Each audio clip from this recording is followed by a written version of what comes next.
Have you ever wondered, what's the big deal about Israel? What's the big deal about Israel? What's the big deal about Israel? Why is this tiny country always in the news? And why do other countries want to wipe it off the map? Or maybe you've asked, Why have the Jews been so mistreated throughout history? even today, why is anti-Semitism growing around the world? Or how about this? Why should we care? To answer those questions, let's go back to the beginning. God's entire plan of redemption began with the covenant.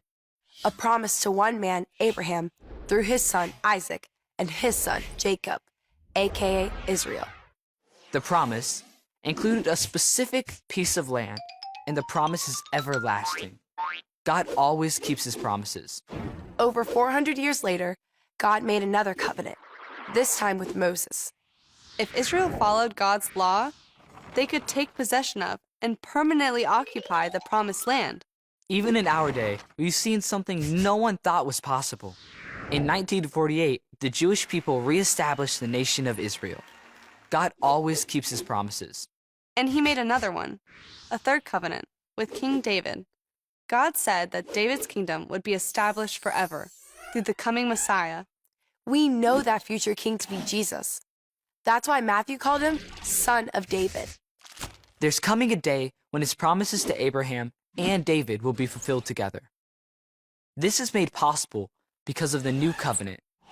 This new promise was sealed with the blood of Christ Jesus. One day, Jesus will reign from Jerusalem.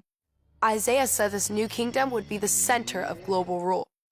And Paul said when Jesus returns, all Israel will be saved. God always keeps his promises. So, if you want to know the answers to those questions, God made a promise, and the enemy has done and will do everything in his power to destroy Israel and her people. That's why, as Christians, we need to stand in solidarity with Israel.